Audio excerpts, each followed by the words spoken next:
Il est fort. Tu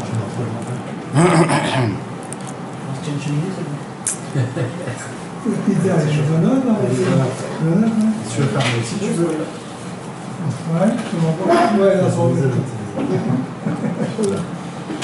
Tov Bezrat Hashem, on va commencer la deuxième partie du cours du troisième conte, le conte de l'infirme. L'infirme des pieds. Rabbeinu a raconté toute une histoire d'un homme qui était un infirme. Le cours dernier, on a expliqué plus ou moins est-ce que c'est un infirme. On a vu qu'il y a dans ce monde-ci un homme. Malheureusement, c'est ce qu'on va parler aujourd'hui parce que c'est aujourd'hui on arrive au point.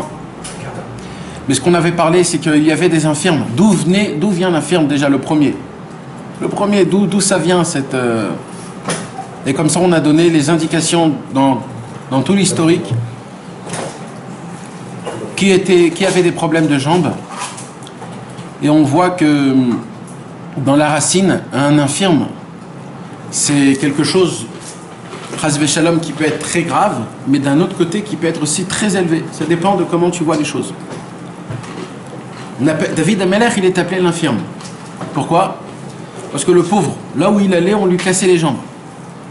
Là où il allait, on lui mettait des bâtons dans les pieds, comme ça s'appelle. Quand il a voulu être roi, on ne l'a pas laissé. On a dit que c'était un mamzer. Quand son père, quand il est né, il a jeté. Après, c'est son fils qui l'a jeté. Après, c'est le Achitophel.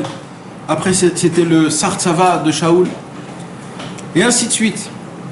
Et on voit que David Ameler, lui-même, il s'appelle un infirme dans les Teilim, mais on voit que grâce à son infirme qu'il avait, il a créé ce qu'on appelle le livre des Teilim. Comme on a vu, dans la Torah, on appelle l'infirme sur deux catégories de problèmes dans le corps humain. Les pieds et la bouche. L'infirme, c'est que sur les deux.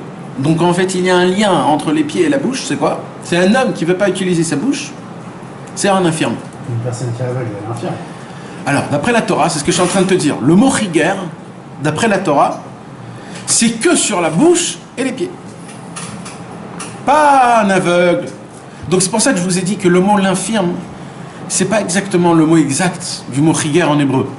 Parce que le mot chiger en hébreu, c'est que les pieds. Et on apprend dans le Chumash que c'est aussi la bouche. Aral Sefatayim, quelqu'un qui bégaye, quelqu'un qui parle pas. Et Rabbi Nathan, il a mis une apprentissage dessus que quand tu n'utilises pas ta bouche, c'est automatiquement tes pieds ils sont coupés. Maintenant, ça veut dire quoi? Tes pieds ils sont coupés, ça veut dire quoi? Ça veut dire quoi? Alors on va continuer, on va commencer, on va dire, l'histoire, et de là on va comprendre beaucoup de choses. D'accord? Donc, mais dans la Torah, où c'est marqué, dans la bouche, où c'est marqué? Alors dans la Torah, il y a écrit Moshe Rabbeinu. Quand il a dit Aras Fatayim Unkelus, il dit Chagor. Où c'est marqué le mot Chagor? Dans Unkelus, dans le Targum, sur le mot, c'est le mot qui dit le Mamash. Non. Et ça, c'est repris deux fois dans le Chumash. Une avec Moshe Rabbeinu et un dans Vaïkra, quand on parle des Korbanot, et quand on parle... Alors là-bas, il y a écrit que les Kohen, ils ne doivent pas avoir de défauts. Et un des défauts, c'est qu'il ne faut pas qu'il aille des trucs dans sa bouche pour pas que... Et là-bas aussi, il y a écrit Chagor en donc deux fois dans la Torah, on retrouve le mot chiger qui est dans la parole et dans les pieds. Donc Rabbi Nathan, il fait une allusion à ça. D'une certaine... Tous les tzadikim, c'était des chiger. Parce que Rabbi Nathan, il dévoile que pour réparer l'infirme des pieds, il faut un infirme saint. C'est comme ça que ça marche. Un tzadik qui est parfait ne peut pas réparer un tzadik. On croit qu'il est chiger, en fait, il n'est pas chiger. Non, il est chiger Bekdusha. Il appelle le chiger Bekdusha. Shimshon, c'était un chiger, Shimshon. Shimshon, il n'avait pas de pied. C'était un homme qui avait je ne sais pas s'il tenait ou s'il... Je ne sais pas exactement, mais en tout cas, il n'avait pas de pied. Maintenant, Shimshon, on dit que c'était la réparation de Bilam. Parce que Bilam aussi, il n'avait pas de pied. Bah oui, quand l'âne, il a frotté sur le mur, il y a écrit que depuis ce jour-là, il boitait. Donc, le Ari Akadosh, il dit... Hein? Il avait ses jambes. Une de ses jambes. Mais une des jambes aussi, c'est chiger. Rigueur, c'est un problème des jambes. Alors, ça se peut ça se peut que t'en as pas, ça se peut que t'en as, mais tu peux juste tenir debout. C'est tout le problème des... Donc, qu'est-ce qu'il a fait Shimshon, le Ari Akadosh Shimshon, il dit que Shimshon Agibor, c'était le Gilgoul de Bilam, et Bilam, pour réparer Bilam. Et comme Bilam, il avait pris quelque part du bien, parce que c'était le Gilgoul de Caïn, il avait pris du bien de Caïn, donc lui c'était le Gilgoul du bien du Caïn, c'était sa réparation, c'est pour ça qu'il n'avait pas de pied. Donc on apprend que comment on soigne un infirme spirituel que par un infirme Bigdusha. C'est quoi un infirme Bigdusha? Alors, venez, on donne le constat d'un infirme des pieds. C'est quoi un infirme des pieds? C'est qu'en fait, un homme qui s'assoit, l'homme a l'air...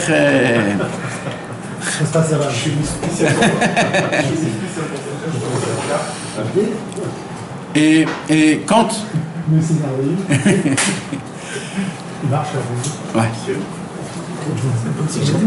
Et...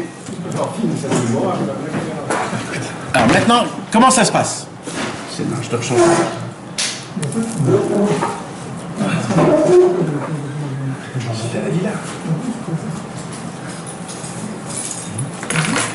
Un infirme qui est assis toute la journée dans une chaise roulante, ça s'appelle un infirme? Ouais. Réfléchissez un petit peu. Handicapé. Ouais, un handicapé. Mais est-ce que c'est réellement un handicapé maintenant qu'il a sa chaise roulante? Ah. Moi, je veux dire qu'il a un moyen de se déplacer maintenant grâce à ça. Ah oui. Il ne peut pas monter les escaliers, il ne peut pas monter avec les barres. Il peut s'arranger. Comme ils ont découvert une chaise roulante, il y a aussi aujourd'hui l'escalator. Alors, c'est un rigueur ou c'est pas un rigueur? Apparemment non. C'est un rigueur. C'est pas un infirme. Pourquoi? Parce que aujourd'hui, grâce à la modernisation, on a découvert ce qu'on appelle une chaise qui est roulante, qu'un homme qui n'a pas ses capacités dans ses jambes, il a la possibilité, grâce à s'asseoir, d'aller à droite à gauche. Donc ça s'appelle pas un infirme, parce qu'il n'a pas les difficultés d'un infirme. Écoutez ce qu'il dit Rabbi Nathan, comment c'est beau. Il dit Rabbi Nathan, c'est quoi un infirme réellement des pieds? C'est quelqu'un qui bouge à droite et à gauche en étant infirme. Tu peux bouger à droite à gauche quand tu es infirme? Tu peux pas. Eh ben c'est que quand tu veux bouger à droite à gauche que là on t'appelle un infirme. Parce que là on découvre ton infirmité, ton handicap. Mais un homme qui est handicapé, qui s'assoit toute la journée dans un canapé, on ne voit pas qu'il est infirme. Donc c'est quand qu'on voit l'handicap de l'homme, écoutez comment c'est beau. Quand il veut bouger. C'est justement quand il veut bouger, là il dit je peux pas. D'accord? Le rigueur, mes amis, l'infirme, même, écoutez, parce que l'infirme c'est nous, c'est pas le sadique, c'est l'infirme c'est que nous. Vous savez, c'est quand qu'on a le constat de l'infirme. C'est quand on veut aller à droite à gauche, mais on peut pas. Là je m'appelle un rigueur, mais si un homme il fait un calcul, puisque je suis un rigueur, je ne peux pas aller à droite à gauche, alors j'y pense même pas. Ça c'est très très grave. Ça, c'est un homme qui est mort. Il a fait Yehush sur son handicap. Mais un homme qui sait qu'il est handicapé, mais il veut aller à droite à gauche, il veut aller, comme il va raconter Rabbeinu ici dans l'histoire. Cet homme-là, il avait des ambitions. Cet homme-là, il voulait aller à droite à gauche, mais il pouvait pas parce que il avait pas de pied. Alors, il s'est pas dit, j'ai pas de pied, alors les khatri là, j'y vais pas. Non, il s'est dit, je vais aller quand même que j'ai pas de pied. Alors, j'ai pas de pied, mal à la sotte. C'est sûr que une fois, tu as raconté sur Rabbi Israël, quand il était à Tzfat et qu'il voulait faire une vidéo. Exactement. On raconte à l'époque, c'est une belle histoire. Shalom. Donc, on va Bezrat Hashem relire le conte, parce qu'on est tout au début, Bezrat Hashem, et on va commencer à parler petit à petit des points que Rabbeinu Akadosh et Rabbi Nathan et les élèves, ils nous parlent par rapport à cette histoire du troisième conte. Il était une fois un sage qui, avant de mourir, convoqua ses enfants et sa famille, et il leur prescrit d'arroser les arbres. Vous vous rappelez ce qu'on avait dit sur ça? Ça veut dire quoi d'arroser les arbres? D'arroser les arbres, c'est de faire de la hafatsa. C'est de diffuser la Torah du tzaddik. Les arbres, c'est qui? C'est nous. Nous, on est des arbres qui vont périr, qui sont tout bas, près de la terre, ouais, mais en général, je parle en général. On avait dit qu'il y a 3 sortes. Il y a les branches, hein? On est sec. On est sec, on est sans vitalité. On avait dit qu'il y a des branches, le tronc et la racine. C'était les 3 sortes de tzadikim, benonim et rejaim. Mais en général, nous, le peuple juif, c'est le tronc d'arbre. C'est-à-dire, c'est l'arbre en lui-même. Et on est des etzim yeveshim, on est des arbres qui sont secs. Maintenant, il faut savoir donner, il faut savoir arroser. Il y a des moments spéciaux où il faut arroser. Il y a de l'eau spéciale qu'il faut arroser. Il y a des endroits spéciaux qu'il faut arroser. Et ainsi de suite, et ainsi de suite, et ainsi de suite. Tout, c'est tout un travail. Et le sage, avant de mourir, il dit à sa famille, à ses enfants, je vous demande qu'une seule chose, c'est quoi? Une seule chose, arroser des arbres. Ça veut dire quoi, arroser des arbres? En fait, le Chacham, il leur dit comme ça. Il leur dit, dans le monde, il y a plein de bonnes choses à faire. Il y a plein de beaux trucs, plein. Torah, mitzvot, maasim, tovim, etc., etc. Mais qu'est-ce qui se passe, mes amis? Quand un homme, il vient et il mange que pour lui, il goûte tout. Et il dit aux autres, ah, vous savez, ça c'est très bon, hein, et ça aussi j'ai goûté, ça aussi c'est très bon, et ça aussi j'ai goûté, c'est très très très bon. Mais donne-leur, fais-leur goûter, pour qu'eux-mêmes ils goûtent de ce que tu as goûté. Non, il y a des gens qui viennent, c'est un peu ce qui se passe aujourd'hui dans le monde de la Torah. Les grands rabbanim et les grandes personnes d'aujourd'hui, ils ne nous envoient pas directement à la Torah. C'est eux-mêmes qui font des cours et qui nous disent, ouais, on est passé par là, on a étudié ça, et je vais vous dire ce que j'ai dessus. Au lieu de nous donner le fruit en lui-même, va étudier, va goûter, va devenir. C'est quoi qui différencie Rabbeinu de tous les autres tzadikim? C'est que Rabbeinu nous a dévoilé son secret. Comment devenir lui? C'est un secret énorme. Aucun tzaddik a dévoilé comment devenir lui. Rabbeinu, dans le Likutei Moharan, chaque Torah qui te dévoile, c'est une Torah de comment il est devenu, comment il a atteint un niveau spécial. Et il te dit, voilà, mais maintenant mes frères, il a dit, je vous ai donné des conseils, je vous ai donné des Sipurim Maasiyot, du Likutei Moharan, en fait, je vous ai dévoilé comment devenir moi. Et je vous ordonne, je vous ordonne d'être comme moi. Maintenant, aucun au monde, un tzaddik qui vient et il dit, voilà, je vais vous apprendre comment être comme moi. Non. Qu'est-ce qu'ils t'apprennent tous? Ils t'apprennent des choses que eux ils atteignent là où ils sont et ils nous font goûter juste de là où ils sont. Tu sais, c'est comme il y a des classes. C'est comme un binyan énorme. Il y a des étages. Premier étage, c'est un manger qui est normal. Si tu viens, c'est comme un hôtel, tu manges normal. Ceux qui peuvent, ils montent au 2e étage, eux, c'est un peu plus classe. 3e étage, c'est un peu plus classe, et ainsi de suite. Plus ça monte, plus c'est classe, plus ça monte, plus c'est classe, et le manger, il est exceptionnel. Imagine-toi, maintenant, il y a des gens qui habitent au 100e étage. Imagine-toi comment ça doit être exceptionnel. Le lit, le manger, tout ce qu'il y a exceptionnel. Et il y a des gens, du balcon, ils jettent une petite bouteille à boire au 1er étage, et le mec du 1er étage, il boit, il dit « Oh, est-ce que c'est bon? Qu'est-ce que c'est bon ?» Mais il le laisse dans le 1er étage. Alors, il lui fait du chesed, de jeter des aliments et des choses au 1er étage. Mais le mec, il reste au 1er étage. Ça serait quoi la vraie bonté de faire?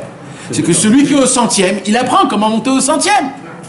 C'est ça la différence entre Rabbeinu et les autres tzadikim. Ouais, mais il peut pas parce qu'il doit descendre au 1er étage. Qui? Celui qui est au 100e. Celui qui est 100e, d'accord.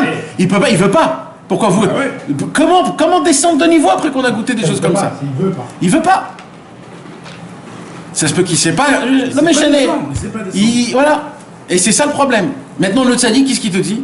Le tzaddik, il te dit, t'as vu ce qu'il y a en haut? Ok.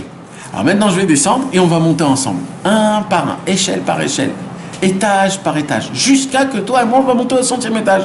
Et ainsi de suite, chaque élève. Et ça, Rabbeinu, il nous l'a fait. Et c'est exactement ce qu'il dit. Alors maintenant, il dit ici, le Chacham, il dit, beaucoup de tzadikim avant de mourir, ils disent, je veux que vous gardez ça, et je veux que vous gardez ce minag-là, je voudrais que... Chacun, il dit. Ça veut dire, en fait, chaque parent, ce qu'il veut, c'est que ses enfants puissent se construire.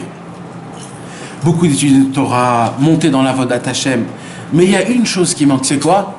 Pense aux autres. Pense à ton frère. Qui va penser à ton frère? Si ton frère ne pense pas à toi, alors c'est un grave problème, parce que si toi tu te laisses tomber, il n'y aura personne qui va venir pour te relever. Alors le chacham, c'est pour ça que Rabbeinu il dit que c'est un chacham. Pourquoi c'est un chacham? Parce que si je te donne une tâche qui dépend que de toi, si toi tu chutes, alors la tâche elle est foutue.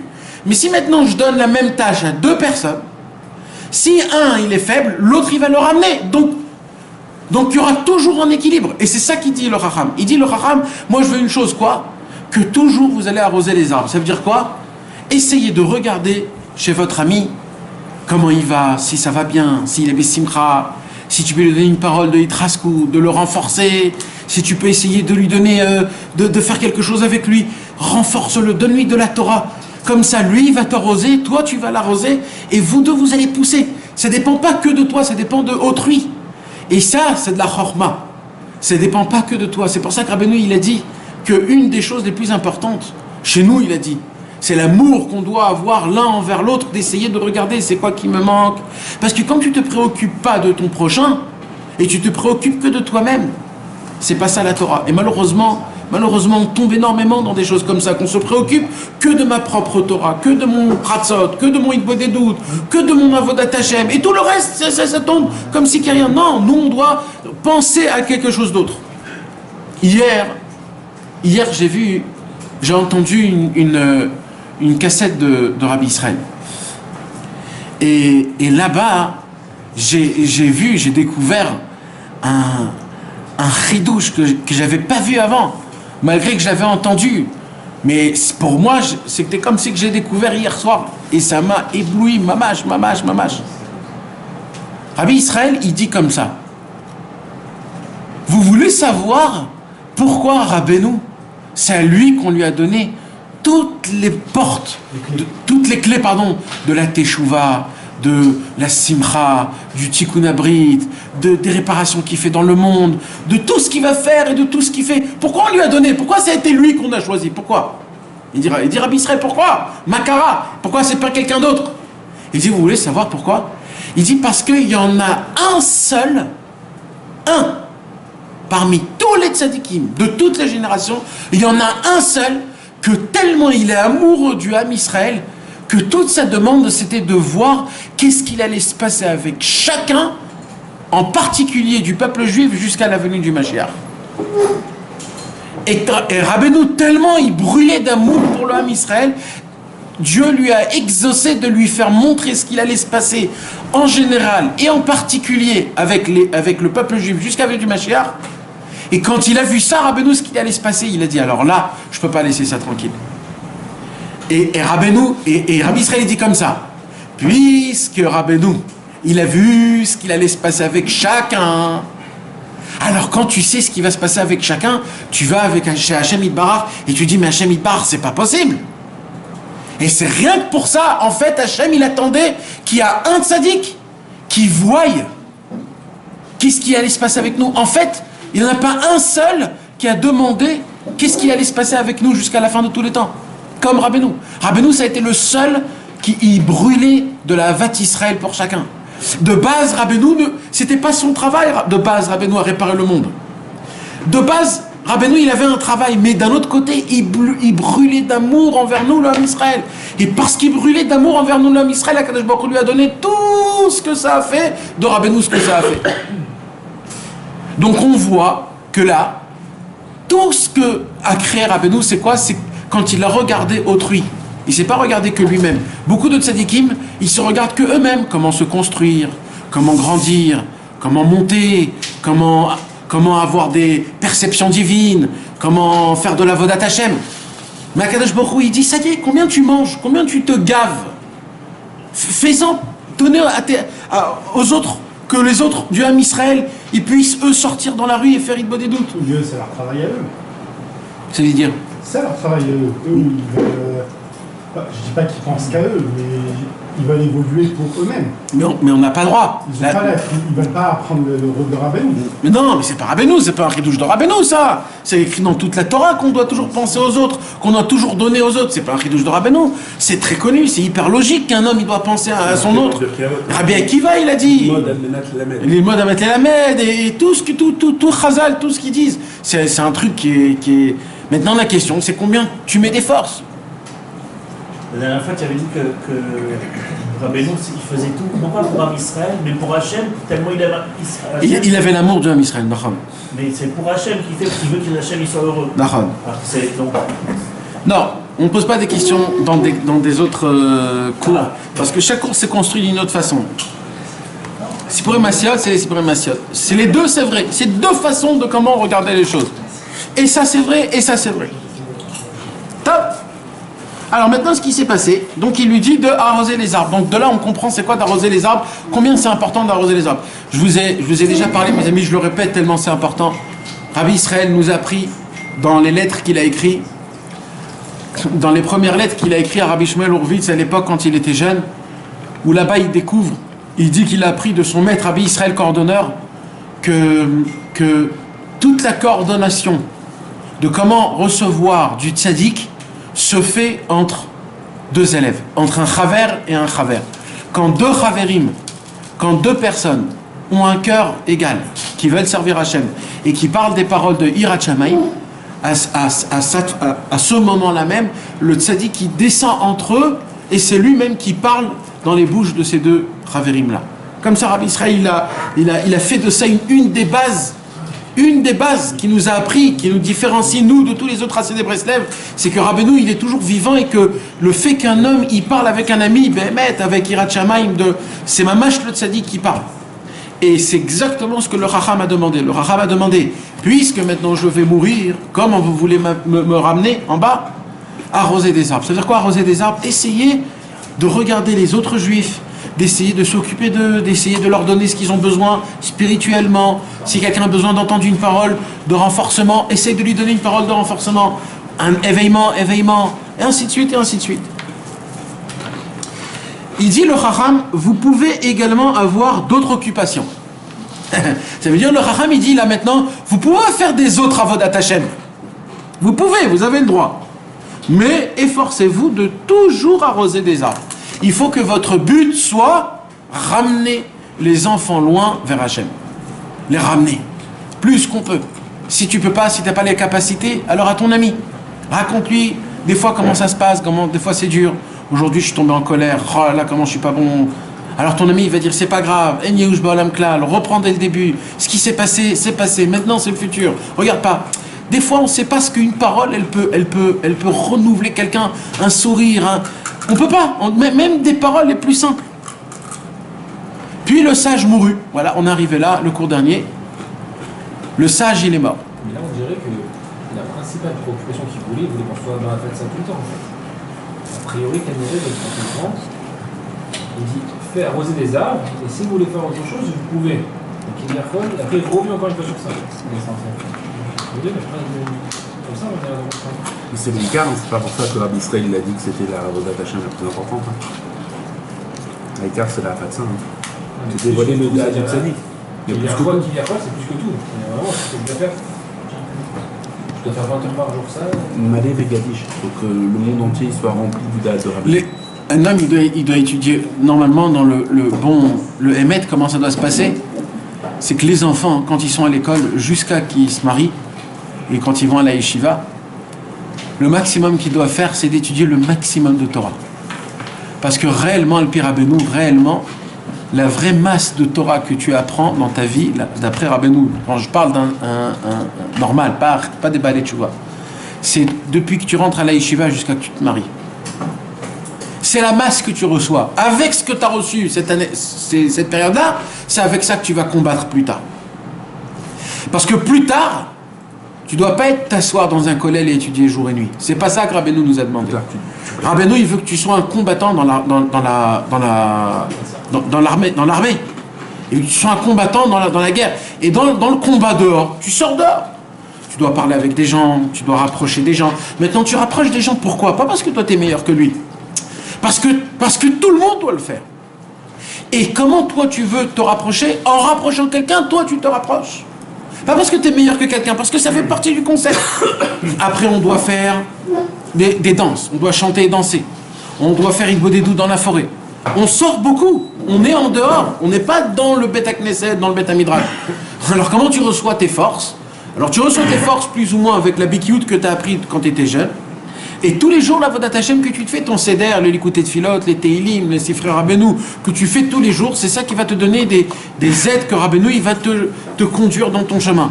Mais c'est sûr et certain que la seule façon pour se rapprocher du Tzadik et de Hashem, c'est quand tu vas chez un autre juif et tu lui parles, mais fourrache, de tes problèmes. C'est-à-dire, sans dire que c'est tes problèmes, comme par exemple Rabbi Elimelech et Rabbi Zusha, comment ils rapprochaient le monde? Ils allaient dans des bars, ils voyaient des gens qui faisaient des fautes. Et Rabbi Elimelech, il se parlait à lui-même, il dit regarde comment t'es un fauteur. Tu fais comme ça et tu fais comme ça. Et en fait, il disait tout sur l'autre. Et l'autre, il entendait, quand il entendait ça, c'est lui-même qui faisait teshuva. Donc on voit que même Rabbi Elimelech, Rabbi Zusha, c'était des gens, que comment ils rapprochaient les gens, pas en faisant des cours de Torah, pas en faisant... Non, en allant, en leur parlant. Ah, ils sont pas restés au Beth Midrash. Non, eux, ils sont par exemple... Mais tous les chassidim, ils sont pas restés dans le Beth Midrash. Rabbi Aaron Agadol de Karlin, Rabbi Shmelke de Nikleshbourg, on voit les grands talmidim du Baal Shem Tov. C'était des gens qui allaient à droite, à gauche. Le Baal Shem Tov lui-même, il était tout le temps en voyage. Chaim Moharan, il est décomposé par rapport aux titres. Et c'est quoi les titres? C'est les villes dans lesquelles il a voyagé. Il y a une taout aujourd'hui de penser, de croire qu'il y a un but, c'est de s'asseoir et d'étudier jour et nuit. Aujourd'hui, malheureusement, notre émouna, elle est tellement faible qu'on a la possibilité de tomber malgré qu'on étudie jour et nuit. Malgré qu'on étudie jour et nuit, sachez-le. Dans la yeshiva, on peut avoir des mauvaises pensées. Dans la yeshiva, on peut avoir des problèmes des choses pas bien, de émouna, de kavana dans la tfila. C'est pas parce qu'un homme il est dans la yeshiva et qu'il étudie toute la journée qu'à cause de ça il est mougan, il est protégé. Il n'est pas protégé, on n'est pas protégé, mes amis. Même dans le Kodesh à Kodashim, on n'est pas protégé dans cette génération. C'est très grave ce qui se passe. On n'a pas d'émouna, notre corps il est complètement... Alors qu'est-ce qu'il a dit Rabbeinu Akadosh et le Baal Shem Tov? Qu'est-ce qu'ils ont dit? Ils ont dit l'essentiel travail aujourd'hui, c'est pas sur l'étude de la Torah. L'essentiel travail, c'est sur la émouna. De vouloir se rapprocher de Dieu, de connaître Ribono Shel Olam, de le connaître sa vraie face, sa vraie vision, pas la vision que nous on croit. Comment il est Tov, comment il est Rachamim, comment il est Chesed, comment il veut qu'on vienne s'approcher de lui, comment il veut qu'on lui parle, comment il veut qu'on pense à lui dans tous les niveaux, dans tous les cas, quand on mange, quand on dort, quand on regarde un jeu, etc., etc., etc. Mais quand on dit toute la masse, on apprend quand on est jeune, c'est ça qui va nous servir. Ah bah c'est une contradiction ce que tu dis. Pourquoi? Parce que tout la passage du Talmud Torah, de Kita Aleph, Kita Gimel, Chet, tout ça, ils n'apprennent pas les Sifra. Ah, Nachon, non, Nachon. Ils apprennent les trucs classiques, le Chumash, Rashi, Agmara. Non, mais il apprend avec son père. Il apprend avec son père. Le moins d'un film, le moins de clip, ça y est, c'est typique. Non, c'est sûr. Rashi avec le Chumash, moi, quand je parlais de ça, je parlais qu'on faisait rentrer des Sifrei Rabbeinu, c'est sûr. Mais malheureusement, il n'y a pas. Pourquoi on apprend à la maison, les enfants? Ok, ceux qui pris après, mais ceux qui... Parce que moi, ce que je voulais vous dire, c'est... Ça, ils n'apprennent pas les gens après. Il y a les chivots qui protection. C'est très bien que les enfants aujourd'hui, quand ils sont à la maison, c'est très bien d'avoir une chita avec eux, de s'asseoir avec eux. Un quart d'heure, tu peux pas. Ils sont là, tu es occupé, tu es fatigué, la table, tu es habitué, que ça. Cette fille-là, t'es pas d'abord avec eux, c'est pas vrai. Ils te filent entre les mains, tu comprends? Tu peux dire que tu peux te tu peux dire que tu la table où je me vais pour la yeshiva, pour ça, c'est caché, hein? Il n'y a aucune parole à dire à ce sujet-là parce qu'il n'y a pas de règle sur de comment attraper nos enfants. Mais il y a une chose que je voudrais quand même dire. C'est que quand un chassid Breslev de base, c'est-à-dire le papa, si le papa c'est un chassid Breslev, et ça c'est certain que les enfants ils nous voient, même quand nous on ne voit pas qu'ils nous voient, même quand ils dorment, ils nous voient, ils sentent, ils sont connectés, même si... Ils ont des capteurs. Ouais, mais énorme. Il dit Rabbeinu, une Torah, quand sa fille elle a entendu le chauffard, elle a eu très peur, et c'est d'où il est venu cette peur, parce que Rabbeinu lui-même, regardez comment c'est, le contact, il est énorme. Et moi, je suis persuadé de ça, et pour l'instant, c'est la seule chose que j'ai vue, qu'il n'y a pas de contradiction dessus. C'est quoi? C'est que le père, quand il veut éduquer son fils, Alors, il perd beaucoup de choses parce qu'il se met que en mode éducation de son fils. Alors, qu'est-ce qui se passe? Quand il voit que son fils, comme tu as dit, il lui faufile entre les doigts, alors il se dit, j'ai mal fait, je l'ai mal éduqué. Alors, il s'écrase lui-même, il se dit, je me suis trompé, et comme ça, il se rabaisse. Mais de base, il y a eu une taout. C'est quoi la taout? C'est que avant que tu éduques tes enfants, déjà toi, sois un chassid Breslev, déjà premièrement. Après que tu essaies d'être un chassid Breslev, quand tu peux éduquer tes enfants. Qu'est-ce qui se passe? Il se passe que quand un homme après il va échouer avec ses enfants, Kaviachol, Chas Shalom, lui il va rester toujours en mode chassid Breslev qui veut toujours avancer. Et ça va être mamash l'éducation de son fils, de ses enfants. Parce que vous savez mes amis, des fois, malheureusement les enfants ils doivent partir dans un autre chemin. Et c'est pas pour un an, hein. Des fois c'est pour 10 ans. Des fois c'est pour beaucoup d'années. Et des fois c'est des choses qui se passent qui sont très graves. Et toi tu te dis j'ai perdu un fils, j'ai perdu une fille, j'ai perdu ça, et j'ai perdu encore un, et j'ai perdu encore un. Parce que vous savez pas, ça s'appelle que tu l'as perdu, c'est toi le père, c'est sur toi la mitzvah d'éducation. Dans le ciel il y a écrit que c'est toi qu'on va frapper si tes enfants ils sont mal, parce que tu devais les éduquer. C'est comme ça que c'est écrit. Donc, alors comment tu fais alors quand tu entends des choses comme ça? Alors il y a ce que je vous ai dit tout à l'heure, c'est quoi? C'est de continuer à servir Hachem. Et c'est ça l'éducation. Il faut que tu saches une chose. Chayecha kodmim. Là, la Chaya dit Chayai kodmim. Ma vie, elle est avant la vie du mon prochain. C'est comme ça que c'est écrit. Donc, quand je dois m'occuper de moi ou de mon fils et que je vois que même moi, je suis en danger de vie ou de mort, et même mon fils, il est en danger de vie ou de mort, déjà moi, je dois me prendre déjà pour que je puisse être vivant. Quand j'ai un problème de vie ou de mort spirituellement, où je suis vraiment en train d'être entre deux, un pied là, je suis complètement... Alors le fait qu'un homme il va essayer de se combattre, d'être bessimra, de dire c'est pas grave, de faire azamra, de chanter Shabbat, même si t'as pas du tout le chlou, d'essayer d'être bessimra, même si on t'a énervé. Quand le père il va essayer de s'efforcer, le fils il voit tout ça. Et c'est gravé, pas dans son sang, dans ses os. Et c'est pas maintenant qu'il va faire teshuva. C'est pas maintenant, parce que ça prend du temps. Le Yetzirara, c'est très grave. Un jour, et sachez-le, mes amis, tous les enfants qui sont allés le plus loin des plus loin, si le père est resté un Oved Hashem, un jour, tous ces enfants se réveilleront. Des fois, c'est après la mort. Des fois, c'est quand il se marie. Des fois, c'est un temps. Mais le jour où il va se réveiller, là, il va se dire, je me rappelle, mon père, il faisait comme ça, et mon père, il faisait comme ça. Et là, il va se rappeler tout ce que le père, il a essayé de lui dire, il va rien se rappeler. Mais ce que le père faisait, ça, oui, il va se rappeler.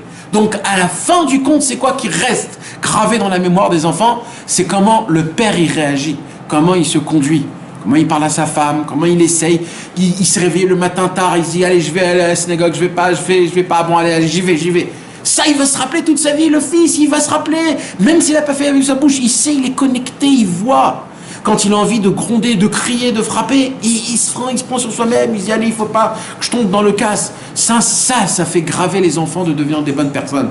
Et ça, c'est que Rabbeinu qui nous donne ce pouvoir, cette simcha, cette force de se renforcer malgré. Rabbeinu, il nous dit, malgré que tu as perdu le combat, parce qu'on a perdu le combat, mais les gars. Vous savez qu'on l'a perdu? Celui qui croit qu'on n'a pas perdu le combat, c'est un menteur. On a perdu le combat. Avant de le commencer. Presque avant de le commencer, on a perdu ce combat. Dans ce monde-ci, là d'où on vient, on est les êtres humains les plus échangés possibles. On vient de l'Afrique du Nord. On vient de Paris, de France, avec toutes les modes et toutes les taves de la France, on a grandi, etc. On s'est marié d'une certaine façon, on a eu des enfants d'une certaine façon. Avec tout ça, on a fait teshuva, on s'est rapproché de Dieu. On est venu en Eretz Israël, maintenant on veut être des tzadikim, mais tu peux pas. Tu viens du Tunisie, du Maroc, de France, de Belleville, de la publicité, de ça, tu peux pas. T'as trop de trucs dans ta tête, tu sais d'où tu viens, mais t'as 10 neshamot dans toi, mon frère, tu sais, tu peux pas être comme ça, donc, et maintenant tu te réclames, mais comment c'est possible, mais comment j'arrive pas, mais comment les autres ils arrivent, mais tu sais de quoi tu parles, mais lui il est né ici, ses enfants, ses parents, de génération en génération, c'est des Yerushalmim, tu peux pas tout inverser. On est des gens qui sont pris des quatre coins du monde, les frères, des quatre coins du monde. On est venu des quatre coins du monde. On ne peut pas du jour au lendemain s'encadrer de dire je suis comme ça. On est des vraies problématiques. Donc maintenant, comment on fait dans des problématiques? Rabbeinu, il vient, il dit, il y a une chose, c'est quoi? Moi, je peux vous aider. J'ai les possibilités. J'ai besoin juste qu'on fasse une équipe, qu'on s'attache tous ensemble, et grâce à ça, on pourra avancer. J'ai des conseils, j'ai des histoires, j'ai des paroles, j'ai des enseignements, j'ai des qualités, j'ai beaucoup de choses à vous donner. J'ai des cadeaux, je vous répare, je vous renouvelle. Mon travail à moi, c'est de vous tout prendre, tous vos péchés, et de les rendre tous des mitzvot. Je suis le docteur des âmes, je répare vos âmes, c'est mon travail. Je vais prendre tous vos fautes, je vais les ramener en bonnes choses. Je vais faire des tikkunim noraïm avec tout ce que vous avez fait. J'ai juste besoin que vous annulez et vous ayez de la émouna, du émet, comme il dit Rabbi Israël, émet, zar, vetzar, de la vérité pure et limpide. C'est pas juste du émet, c'est du émet, c'est quelque chose qui doit être bruyant. C'est pour cela qu'il lui dit, l'essentiel c'est d'arroser les arbres. Et voilà que le sage est mort. Il y a un moment où le tzaddik doit partir. La chose la plus grave au monde qui puisse exister, mes amis, c'est quand le tzaddik doit partir. Kaviachol, quand son corps il part de ce monde, c'est difficile. Alors c'est vrai que nous, on ne prend pas attache au corps, mais quand même, quand le corps il est là, c'est plus facile. Quand le corps il n'est pas là, malheureusement c'est très difficile. Et là, c'est pour la première fois où Rabbeinu va nous parler du héros de l'histoire. Puis le sage mourut, laissant les enfants. Il avait un fils qui ne pouvait pas marcher. Il parvenait à se tenir debout, mais ne pouvait pas marcher. Exactement. Donc en fait, c'était un homme qui ne pouvait pas marcher. Ça veut dire quoi un homme qui ne peut pas marcher? Surtout comment il peut se tenir debout s'il ne peut pas marcher. Alors on peut dire qu'il a de forces dans ses pieds que pour se tenir debout. Tu sais, des fois il y a des enfants qui peuvent que se tenir debout mais pas marcher. En se tenant, non? Ouais, il se tient debout. Maintenant ça veut dire quoi de ne pas marcher? Ça veut dire quoi un homme qui ne peut pas marcher? Vous savez que là on parle de nous là. Là on parle mamage de nous. Le rigueur. Ça veut dire quoi? Alors venez on essaye de mettre des mots à cette photo là. C'est-à-dire que tu es debout, tu as envie de faire, mais tu ne peux pas faire. Non, déjà Rabbeinu il dit d'abord premièrement ne pas marcher. Premièrement. C'est-à-dire quoi de ne pas marcher? Pas avancer. Ça veut dire quoi? Oui, il reste sur place, il avance pas, il a son niveau, il dit j'ai atteint un certain niveau, je suis bien où je suis et je reste orienté. J'ai mon petit... Ça c'est un homme qui est mort. Non. Ça c'est pas un homme qui ne peut pas marcher. Ça c'est un homme qui est mort. Un homme qui ne peut pas marcher, c'est qu'il veut marcher, Il peut évoluer dans Torah Mitzvot. mais il ne peut pas marcher. Il veut marcher, mais il ne peut pas marcher. Ça veut dire quoi? Ça veut dire que ça fait 1 an qu'il essaye de garder ses yeux, de ne pas regarder des choses pas bien. Et ça fait 1 an, pas qu'il n'arrive toujours pas. C'est qu'il retombe. Et des fois, il voit des choses pas bien. Il ne peut pas marcher, il ne peut pas avancer. Le monsieur, il dit, mais c'est pas possible. Avant, j'avais pas cette volonté, j'étais bien. Maintenant, j'ai cette volonté. Je veux garder mes yeux. Et là, Dafka, maintenant, ça fait 1 an, j'essaye, et il n'y a rien qui avance. Mais attends, ou alors je suis un imbécile, ou je suis un fou, ou alors je suis un malade. Qu'est-ce qui se passe? Un homme, il veut essayer d'être mechaven la tfila bechavana. Il veut prier une prière bechavana, il veut chaque mot ressentir la lumière, la hitorerut qu'il y a, etc. Il veut ressentir, il va voir. Et il essaye de commencer à prier bechavana, il n'arrive pas. Ashriyo, je vais, la amida, ishtabar, il n'arrive pas. Il termine la prière, il la bâcle, et il voit qu'il n'a rien fait. Il essaye de tout faire, il n'avance pas. Tu sais comment c'est grave quand tu as envie, parce que déjà l'envie, elle n'est pas là. Mais quand elle arrive, l'envie de servir Hachem, où là tu es content, sauf j'ai envie de me réveiller Khatsat ce soir, sauf, c'est pas tous les jours que j'ai envie de me réveiller, mais ce soir j'ai envie de me réveiller, et le jour où je me prépare, je dis à ma femme, écoute ma femme, ce soir, il faut que j'ai de quoi manger pour aller dormir tôt. Le mec, il se conditionne dans tout pour aller Khatsat. Il se lève à midi. Il se lève à midi. Non mais attends, mais tu sais comment c'est grave maintenant. Imagine-toi ça se passe comme ça 1 mois. Alors tu te dis Dieu il m'aime pas. C'est pas possible. Il y a un truc qui se passe. C'est pas possible. Vous savez mes amis, il n'y a pas plus grave que ça dans le monde. Il n'y a pas plus grave. Même de fauter, c'est pas plus grave que ça. Je parle dans le sentiment. Parce que quand tu fautes, tu es mafkir tatzmecha, tu te jettes, tu sais que tu tombes, tu dis pardon Hachem, pardon. Mais quand un homme il veut, Et on le laisse pas. Mais il n'y a pas plus grave que ça. Il n'y a pas plus grave. Comment je fais? Comment je vais vivre? Qu'est-ce qui va se passer? Et ben c'est ça on affirme. Et ça c'est nous ça mes amis. Rabbeinu nous parle d'un cas. Et Rabbeinu il vient il dit vous savez vous connaissez cette façon que vous voulez faire quelque chose et vous n'arrivez pas? Bien sûr qu'on connaît Rabbeinu. Ben c'est normal ça il dit Rabbeinu. C'est hyper normal. D'ailleurs j'ai raconté toute une histoire sur un homme comme ça. Quoi? C'est pas grave? Rabbeinu dit non c'est pas grave. C'est pas grave. Ça fait partie du chemin. Le chemin, c'est que des fois, tu veux et on te laisse pas. On te laisse pas avancer. Mais Rabbeinu Akadosh, il est précis sur le mot suivant, mes amis. Écoutez bien le mot suivant. Il dit Rabbeinu, qu'est-ce qu'il dit?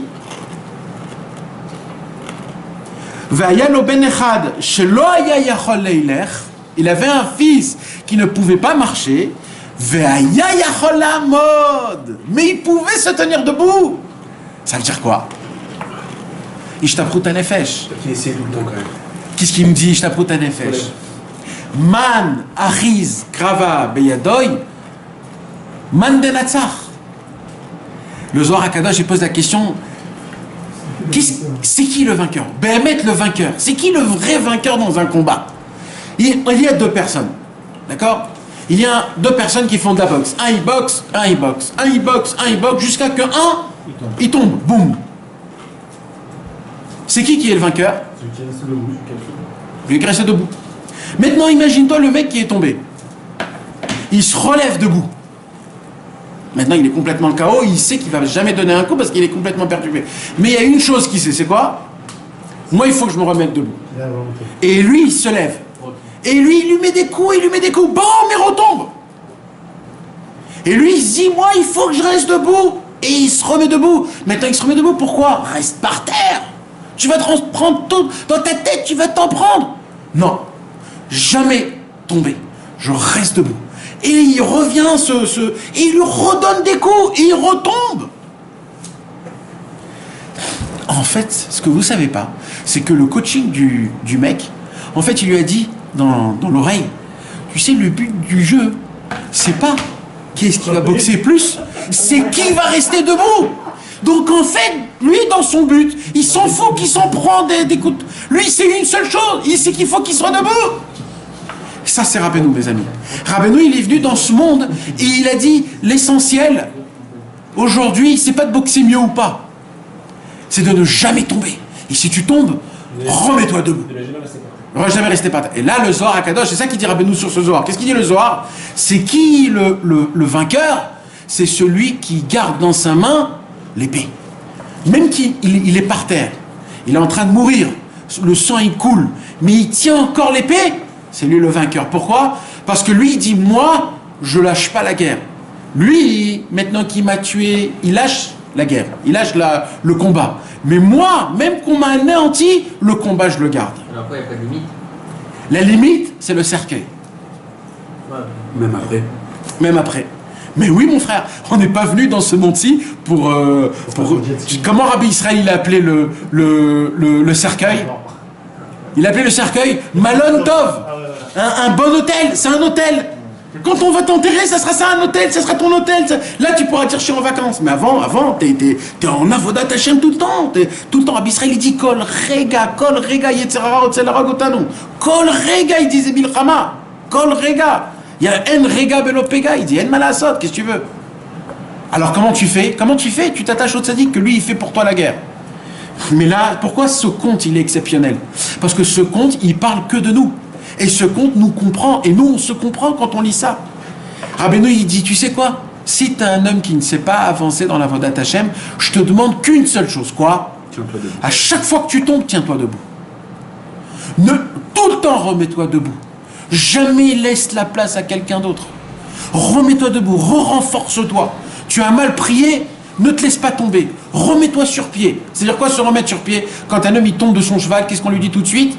Tout de suite, remets-toi. Pourquoi? Parce qu'après, tu ne pourras plus remonter sur un cheval. Rabbeinu il dit, tu as fait la plus grande faute, l'honora.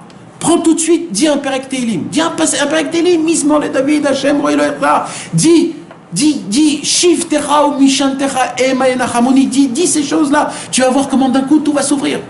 Rabbi Israël il a dit, Il y a un homme là-bas qui pose une question, je ne sais pas c'est qui cet homme-là. Kenrick, c'était un homme qui n'était pas Breslev, ou il n'était pas... Et il est très simple cet homme, il pose des questions très simples, et c'est une des fois où on entend que Rabbi Israël, parce que plein de fois il y avait des gens, quand ils venaient chez Rabbi Israël, ils posaient des questions, des fois tu as envie de les taper, tellement. Quand tu les entends dans la cassette, tu as envie de les taper. On dirait qu'ils font exprès d'être aussi imbéciles. Alors Rabbi Israël, il joue avec eux. Mais dans la cassette que j'ai entendue hier, il y avait un homme qui avait une voix douce, et il lui posait des vraies questions. Il lui disait... Ma, Bémet, Rabbi Nachman, Yachol, ça, t'es comme ça. Mais vraiment, ça veut dire, il posait avec une vraie question. Et Rabbi Israël, il dit, il rentre dans le jeu, il dit, Vadaï. Et puis il lui disait, et puis il lui expliquait encore. Et après, il lui dit, Sipuré Massiot, il dit, c'est quoi Sipuré Massiot?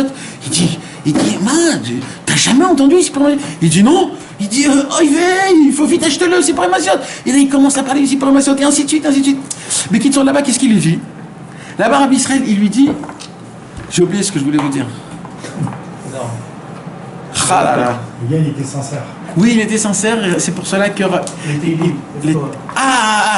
Alors là-bas, cet homme-là, il y a un moment où il lui pose la question à Rabbi Israël, et il lui dit à Rabbi Israël, Aval Rabbi Israël, ma chidesh Rabbi Nachman. Il lui pose cette question-là. Alors Rabbi Israël, on voit qu'il s'énerve un tout petit peu comme ça. Il lui dit, Mata Medaber, qu'est-ce que tu parles? C'est quoi cette question? Elle lui dit, Yefchar al regal achat. Il dit, on peut pas sur un seul pied, on va Yefchar. Il dit, Aval, ma chère Rabbeinu à ça. Et là, il lui dit quelque chose d'exceptionnel. Il lui dit comme ça, dans chaque mot de Rabbeinu, il t'éclaircit. Comme ça, il lui dit, Rabbi Israël Bepchitout. C'est-à-dire quoi? Venez, on essaye de le dire parce qu'on en a marre de parler avec des énigmes. Alors, Kol Dibour Shel Rabbeinu Meir El Adam. Ça veut dire quoi? Alors, venez, parce que on parle beaucoup avec des énigmes, et ça nous a enlevé tout le charme. Venez, on explique les mots, qu'est-ce que ça veut dire.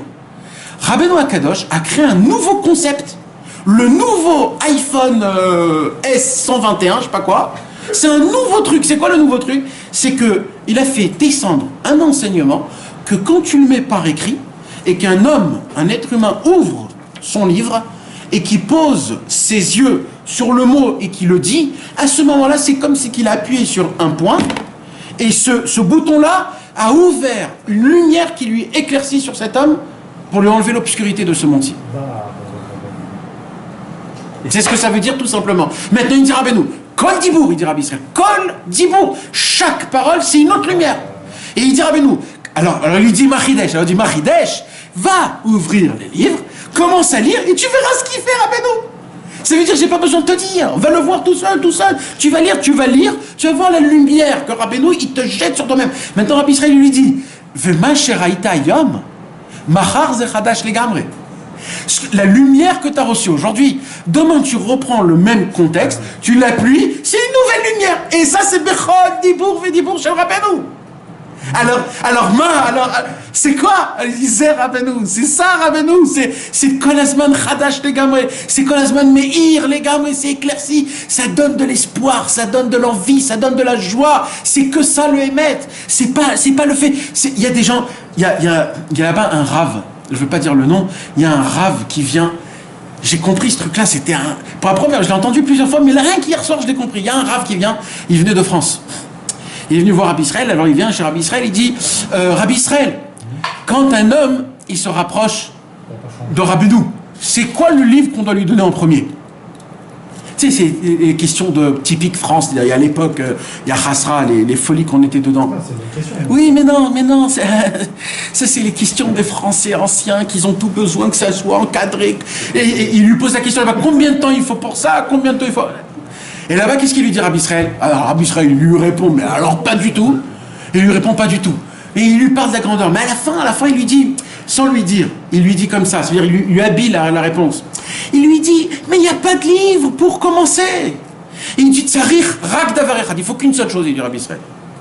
Si imurotse emet ve'emuna, s'il veut que la vérité et la emuna, le emet et la emuna, Hachem fera en sorte que là où il ouvrera qui que ce soit le livre de Rabbeinu, la lumière rentrera dans lui. Alors si tu crois que Rabbeinu c'est de la philosophie, il y a une question, quel livre il faut commencer? Parce que c'est une philosophie. Tu peux pas commencer par C, il faut commencer par A, B, C. Mais contre Rabbeinu, c'est toute une seule lumière énorme. Alors on s'en fout, tu ouvres, ça peut être un Sipuré Massiot, ça peut être un Likutei Moharan, ça peut être un Sefer Amidot. Tu vois qu'il y a des gens qui se sont approchés, un il a été rapproché par ça, un par ça. Pourquoi? Parce que là où tu ouvres, la lumière tout de suite, elle se dégage. Il y a pas, c'est une Yansgouli, c'est une lumière. Les gens, ils croient que oui, j'ai assez étudié, Rabbeinu Baruch Hashem, je connais très bien, je peux commencer à faire des cours, je peux commencer à faire... Mais t'as pas compris, mon frère, mais Rabbeinu, c'est pas une philosophie. Shabbat, j'ai lu une conversation de deux tzadikim, des Chassidei Breslev de Pologne. Et ils ont publié, c'est quelque chose d'ancien qu'ils ont publié de renouveau. Et là-bas, il y a une conversation, j'ai lu ça, même moi, j'étais bépélé. Là-bas, il y avait un Chassid Breslev qui lisait le Zohar HaKadosh dans la synagogue de Chassidei Breslev. Il rentre un autre Chassid et il voit que le Chassid Breslev, il lit le Zohar HaKadosh. Alors il s'assoit à côté, il lui dit « Waouh, s'il lit comme ça vite, ça doit être un très grand Talmid Chacham, comment il comprend le Zohar ?» Alors il attendait. Il a vu qu'il a terminé, il a dit « Comment tu fais pour connaître autant le Zohar HaKadosh ?» Il dit « Bah, excuse-moi, mais non. En fait, j'ai rien compris. Je comprends même pas l'araméen. » Il lui dit quoi? Alors, mais pourquoi tu lis alors? Mais va étudier. Il dit non, je lis pour les Akeret HaNeshama. Rabbeinu, il nous a appris que quand on étudie le Zohar HaKadosh, ça nous donne l'envie de vouloir étudier, ça nous lave la Neshama, ça fait des tikkunim noraïm. Donc moi, je lis le Zohar HaKadosh que les Sgoulas, pas pour étudier. Il lui dit, mais le Talmud Torah, il est plus grand que ça. Il lui dit non, il y a aussi pour ça, il y a aussi pour ça. Et chez les Chassidei Breslev, écoutez bien mes amis, comme ça il dit, chez les Chassidei Breslev, c'était pas important de comprendre le Zohar HaKadosh ou pas. Ils n'allaient même pas chercher le comprendre, de base. De base, le Zohar HaKadosh, on le lit, rien que pour le lire, de base. Pour moi, c'était un chidouche, parce que moi, je me disais, peut-être qu'il faut quand même aller quand même un petit peu chercher, rentrer, approfondir. Non, mon frère, le Zohar HaKadosh, il est fait pour te laver. On n'est personne pour comprendre le Zohar HaKadosh. On raconte que, je me rappelle plus, c'était un des tzadikim d'Ashkenaz. Un des tzadikim d'Ashkenaz, je me rappelle plus, c'était qui, un grand tzadik. Il est venu à Yerushalayim, et quand il est venu à Yerushalayim, la première chose qu'il est allé voir, c'était les yeshivot des Mekoubalim. Et il est rentré dans la yeshiva des Mekoubalim, et il a vu pour la première fois un Magid Shiur, c'est-à-dire comment dire un Magid Shiur, un rav qui donne un cours sur le Zohar. Et lui, il a dit, vous donnez des cours sur le Zohar? Nous, on donne un cours sur le Daf Yomi, sur le Shulchan Aruch, pas sur le Zohar. Et Kanirek, chez les Sfaradim, c'était plus Mekoubal qu'ils donnent des cours même sur le Zohar. Mais apparemment, le concept du Zohar dans le monde ashkénaze, dans le monde chassidique, on est loin. Il y a malheureusement des gens qui parlent Chochma, Bina, Atzilut, des Sphirot et des Sphirot. Parce qu'ils ont étudié quelques pages du Etz Chaim, ils connaissent un petit peu comment est l'arbre du Etz Chaim. Alors ils se permettent de dire, oui, mais tu sais mon frère, comment il faut être pudique, déjà. De pas parler comme si tu es quelqu'un que tu connais quelque chose. Baisse ta tête parce que tu sais même pas ce que c'est ce que tu dis. Comment tu te permets d'avoir un peu de la nava, de la chiflou, de savoir qu'on est des gens rabaissés? Non, il y a des gens qui parlent et qui parlent et qui parlent. Comme il dit dans le Etz Chaim, il y a des gens qui veulent se construire que des grandes tours pour qu'ils aient un grand nom, pour qu'on parle tous d'eux. Mais si on veut devenir des vrais tzadikim, il faut être des chiguer. C'est quoi un chiguer? Il ne peut pas marcher. C'est-à-dire quoi qu'il ne peut pas marcher? Ça veut dire que ses pieds ne sont pas sur terre. Et ça, c'est le but, c'est ça le concept, mes amis. C'est quoi le concept d'un infirme qui n'a pas de... C'est que ses pieds ne sont pas sur terre. Ça veut dire quoi? Si tes pieds, ils sont sur terre, t'es infirme dans la Gdusha. Parce que tu puis de la terre. Et la terre, c'est la matérialité. Tu as besoin de manger, tu as besoin de dormir, tu as besoin de goûter, tu as besoin de toucher, tu as besoin de voir, tu as besoin d'entendre. Pourquoi? Parce que tes pieds... Yonkim, à Raglaim, Yonkim, Raglea, Yordot, Mavet. Les pieds, Yonkim et Achitzonim. Les Chitzonim, quand ils veulent prendre, ils prennent d'où? Que des pieds. Ils prennent pas des mains. Donc, si tu as les pieds par terre, c'est quoi les pieds par terre? Quand un homme il est dans ce monde-ci, il travaille, il va à droite, à gauche, etc. Cet homme-là, ça s'appelle un infirme dans la Avodat Hashem. Et un homme qui n'a pas les pieds sur terre, c'est-à-dire qu'il n'a pas une parnasse à vous, il n'a pas tout ce qu'il faut comme il faut, mais son avodat Hashem est comme il faut, lui c'est un infirme dans ce monde-ci. Et lui c'est un infirme d'Ikdusha. Il faut être un infirme de ce monde. Il ne faut pas être un infirme du monde futur. Il faut qu'on n'a pas de quoi aller à droite à gauche dans ce monde-ci. Donc, c'est quoi que parmi ses enfants, il avait un enfant? On parle de quoi là, mes amis? Là, on parle des élèves du tzaddik. Quand le tzaddik, il part, automatiquement, il laisse plusieurs sortes d'élèves. Et parmi les élèves que le tzaddik, il part, qu'il laisse, un, c'est un infirme. Donc, il parle de nous. Les autres, ils étaient tous parfaits. Ils avaient tous comme il faut, ils étaient tous comme il faut. Le tzaddik, il laisse beaucoup de tzaddikim. Il laisse plein de grands tzaddikim. Mais il en laisse aussi des gens qui sont aussi des infirmes. Donc cet homme-là n'arrivait pas à avancer dans la voie d'Hachem.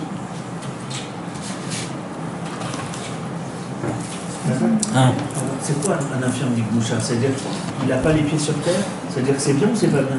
Et c'est bien. Il n'a pas de boulot? C'est pas, on ne va pas donner des catégories parce que c'est chacun en fonction de son truc à lui. Mais ça peut être plein de trucs, tu comprends ce que je veux dire? Ça veut dire quoi? Ça veut dire qu'un homme, quand des fois tu dis dans ta vie, ça avance pas. Ça s'appelle un infirme. Ça avance pas, il avance pas. Ça avance pas. Là où tu fais, ça avance pas. Ça veut dire que dans la douche, il avance. Alors apparemment, je sais pas ce que ça veut dire.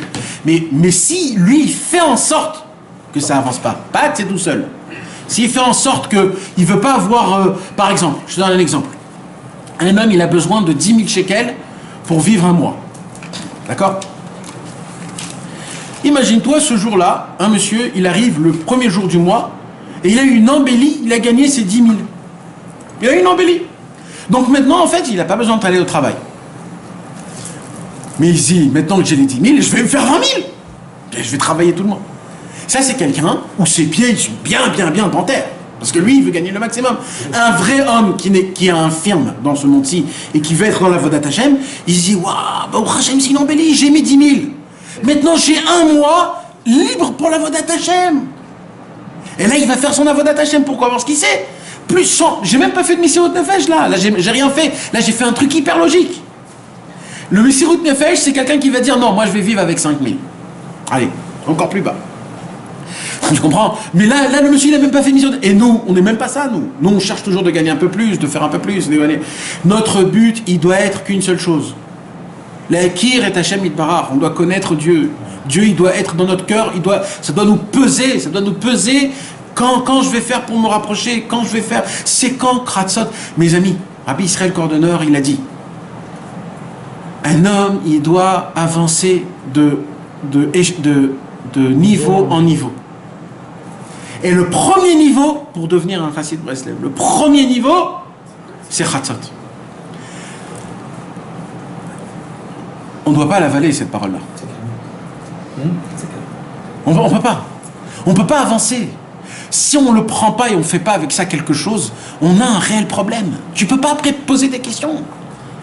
Et quand Rabbi Israël Cordonneur il disait Chatzot, sa kavana c'était aussi Chatzot et Idbodedout. Parce qu'à l'époque, Idbodedout et Chatzot on le faisait dans le même endroit. Surtout Rabbi Israël Cordonneur. Rabbi Israël Cordonneur, il faisait Idbodedout dans Chatzot dans la forêt. Donc en fait, quand il disait Chatzot, il parle de Chatzot et Idbodedout en même temps. Et il faut qu'on comprenne ça, mes amis. Comment après on va venir chez Rabbeinu, on lui demande des choses, on lui demande qu'il nous aide, on lui demande qu'il nous répare. Comment il nous a dit, je vous ai demandé que ça.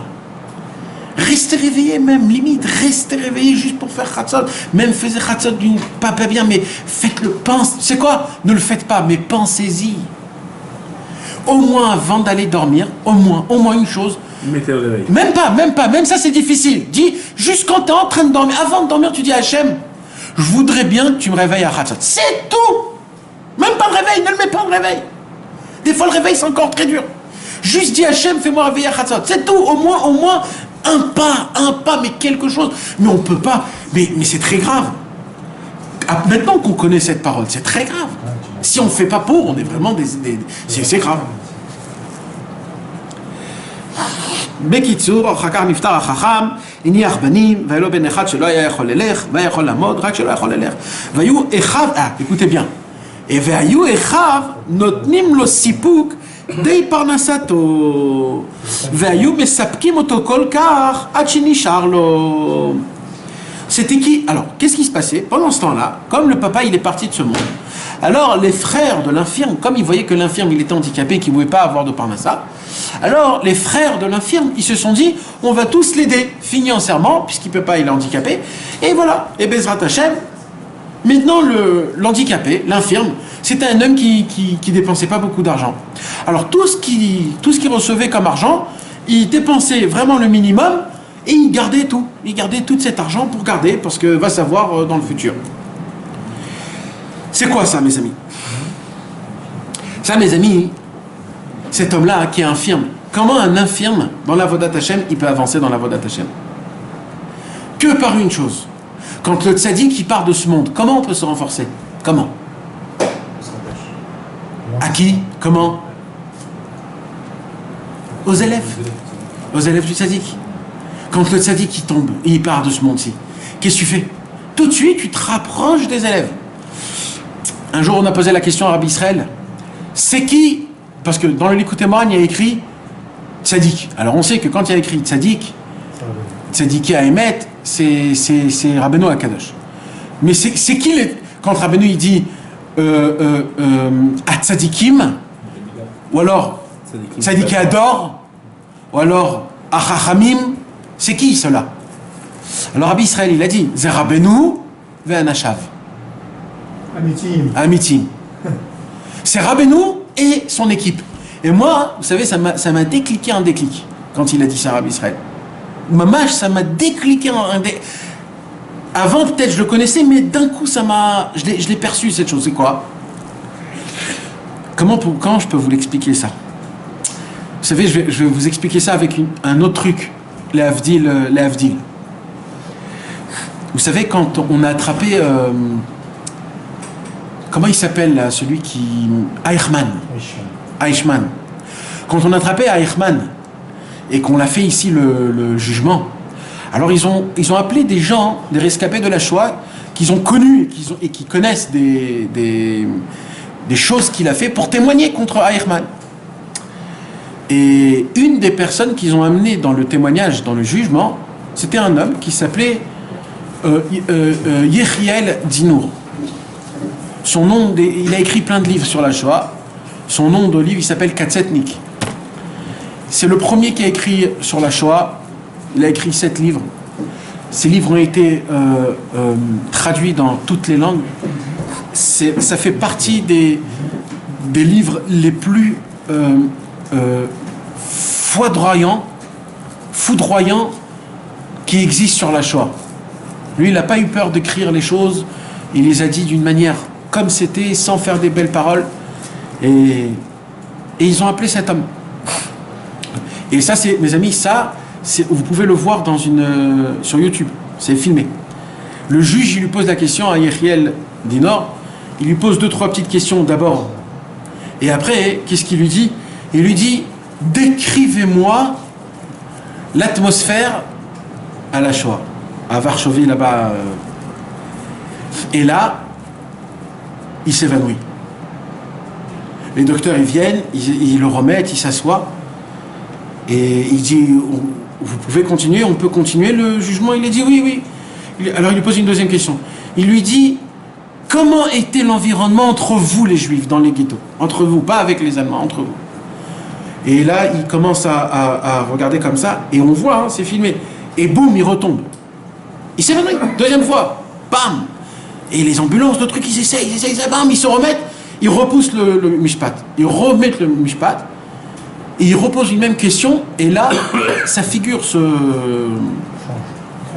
transforme en grimace, et il a eu une attaque. Il a eu une attaque. Et il était comme ça beaucoup de temps, paralysé. Et après, il a écrit par écrit. Et ce qu'il a écrit, ça a été un peu publié dans tous les hitonymes de tout Israël et tout. C'était devenu un slogan. Il a dit comme ça.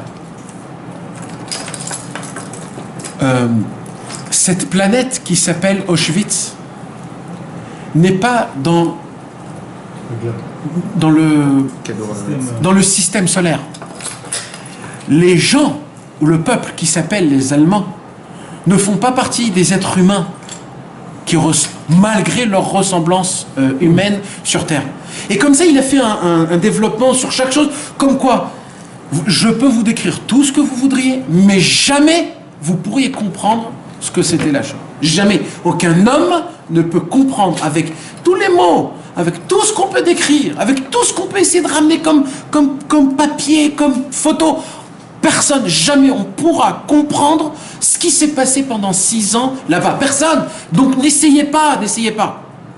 Pourquoi je vous raconte ça? Parce que j'ai compris que quand Rabbi Israël il parlait de Rabbeinu, vers Rabbi Nathan, vers Talmidem, j'ai compris que cette ambiance Breslev qu'il y avait, il n'y aura plus jamais. Dès que Rabbi Israël est parti de ce monde, il a éteint la dernière lumière qui brillait, ce qui nous donnait comme perception, qu'est-ce que c'est Chassid Breslev? Qu'est-ce que c'est un Chassid Breslev? Ça ressemble à quoi un Chassid Breslev? C'est quoi Rabbeinu? Et dès que Rabbi Israël il s'est éteint, c'est devenu une énigme. C'est devenu, je rajoute un peu, hein, mais je préfère comme ça. Ça veut dire que presque c'est quelque chose qui est inexplicable. C'est pas quelque chose que tu lis aujourd'hui. T'entends, oui, je suis Chassid Breslev, d'où les Chassidés Breslev. Mais tu te prends pour qui, toi? Tu es dans l'équipe des Chassidés Breslev. Mais quelle honte! Quelle honte! Quand un jour on a dit à Rabbi Israël, qui vous êtes par rapport à Rabbeinu? Rabbi Israël, il a regardé d'un œil mévasé qui Miyachol Iftor Pe. Qui peut ouvrir sa bouche? Mais qui peut ouvrir sa bouche? De quoi vous parlez? Mais qu'est-ce que vous croyez que c'est comme des jeux? Il y a la chassidoute comme ça, il y a la chassidoute comme ça, il y a les chassidés Breslev. Mais c'est pas comme ça que ça marche. Rabbeinu a fait rentrer, ça c'est moi qui le dis, hein, c'est un sentiment que je ressens comme ça. Rabbeinu a fait rentrer, comme une potion magique, que tout homme qui l'ouvre, les livres de Rabbeinu, il croit qu'il comprend quelque chose, mais il comprend rien. Et si c'est un chercheur de Emet, plus il va rentrer, plus il va prier, plus il va découvrir qu'en fait il n'a pas compris. Et là, Hachem va lui donner des petites nuances de vérité qui va se dire, oh là là, mais c'est que maintenant que je comprends ça. Mais je l'ai lu 100 fois ça. Oui, c'est que maintenant. Parce que pour comprendre, Rabbi Israël, il dit, Zélom Aspik, il dit, ça suffit pas d'ouvrir les livres et de lire. En français. Rabbi Israël, il dit, ça suffit pas d'ouvrir les livres et de lire. Il dit, Rabbi Israël, Tzrechin lachtor ou les vakesh. Kol dibour, et faut Rabbeinu. Il faut creuser et chercher après chaque parole où Rabbeinu, c'était quoi la kavana de Rabbeinu qui voulait nous dire. Rabbeinu, il a dit, Rabbi Israël, il a dit, Tzrichin laasot esek. Il faut faire un business, pas un business d'argent. Comment on dit un esek? C'est pas le mot business. Une grande affaire. Il faut faire une affaire. Il faut faire une affaire. Ça doit être un. Il faut faire son affaire. Ouais. C'est un essai, c'est tu travailles. Qu'est-ce que Rabbeinu il voulait dire? Quand il a dit Aniouch Bolam Klal, qu'est-ce que ça veut dire quoi Aniouch Bolam Klal? Voilà, moi je suis Mitiesh. Ça veut dire quoi, Rabbeinu? Éclaircis-moi le Nahal Novea de cette parole-là, ça veut dire quoi? Et d'un coup, tu commences à ouvrir un livre de Rabbeinu, et Rabbeinu il te fait montrer la réponse dans ses livres. Et tu as la lumière, et la lumière elle se découvre, et c'est comme ça que ça fonctionne.